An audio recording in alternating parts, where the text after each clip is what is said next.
Hi, Angie here. Holly's here with me, and it's Talk Tuesday today, and I just want to come on and answer a Cora question. And today's Cora question is, why doesn't self-hypnosis work for me? So without actually knowing what it is you're doing, it's hard to give you a specific answer to your question. But what I will say is that it all depends on how you're doing it. All right. So self-hypnosis, you can go into it naturally as well throughout your day. So you're usually in a state of self-hypnosis when you first wake up, and also in that sleepy state just before you go to bed. You're in self-hypnosis sometimes when you're zoned out, watching telly, and maybe, do you know when you're watching telly sometimes but you're not really concentrating because you've got things going on in your mind? Again, that's self-hypnosis, a form of it. So it's daydreaming. Also, sometimes when you're reading, you can be in that trance state as well. So that's why there are some books out there where it says it can actually hypnotise you as you're reading it. And that's because if you're in that state, that trance state, relaxed state reading, then that's when that information can go in, especially if you're not really sort of paying attention that much and you're skin reading or something like that. But if you want to deliberately get yourself into self-hypnosis, then the best way to do it is to make sure, obviously, that you're in a safe space, you're in a room where you won't be disturbed. Maybe you can do it sitting up in a comfortable chair, you can do it lying down, but sometimes, you might fall asleep that way. So if you want to still keep some sort of consciousness, then the best thing to do is to do it sort of maybe lying, sort of semi-lying down on a settee or something, so you're not fully flat on your back. Maybe avoid doing it in bed, if you want to stay semi-conscious, okay?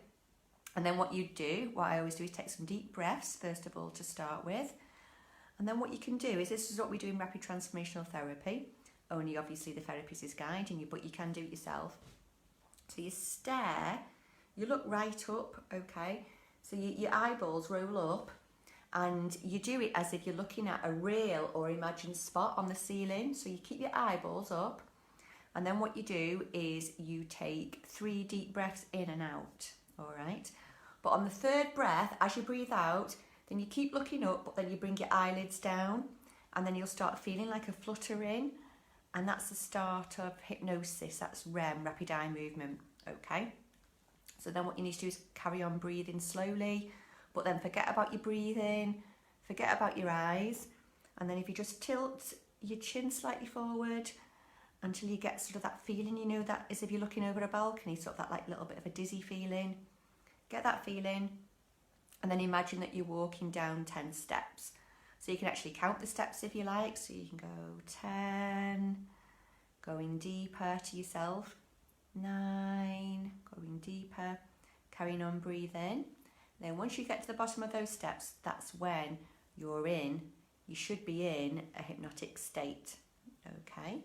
So that's the time for you, if you have got any affirmations, that you can sort of go through them in your head. That's one way you can do it, okay? Or if you've got a hypnosis script. See, it won't be working for you if you do all that, but then you get your script out and read it, because you've woken yourself back up, and reading at first is conscious, all right? So that's why when we do affirmations and things like that, you sort of do it as if it becomes a habit, so you're not really consciously thinking about them, if you sort of say them day in, day long. But if you're doing that, relaxing yourself, and then you're reading the script out, that's not going to work, okay? So I don't know whether that's what you're doing. So what the best thing to do is just to record it, okay? You can record going down the steps, all that bit.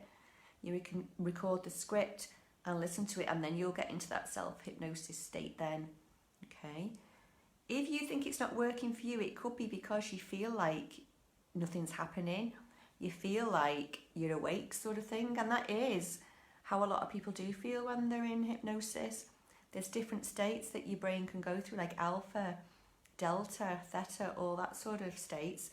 So there's different stages of hypnosis, where there's a stage where we do in rapid transformational therapy a lot, where we want the person to talk to us. So we can't have them in the delta or theta, where they're like, basically where they're so tranced out that they can't really respond. We don't want that. We want that light hypnotic state, and that's what most people who do self-hypnosis are going to get themselves into that light state. So it might feel to you like nothing's happening. It might feel like you're not hypnotized. You know, even people who've had hypnotherapy with me or rapid transformational therapy, sometimes they're thinking, am I hypnotized? Is this working? Because at the start of it, you don't really feel like what you imagine hypnosis to be. Because I think a lot of people imagine hypnosis to be where you are pretty much zonked out and you don't really know what's going on around you, and that's not the case. All right, that is for a very, very deep trance state, which most people don't go into when they go into hypnosis. All right, so I hope those tips helped. And again, if anyone else has got any tips or they want to ask any questions about it, drop it down in the comments below. Otherwise, that's it for today, and I'll see you soon. Bye for now.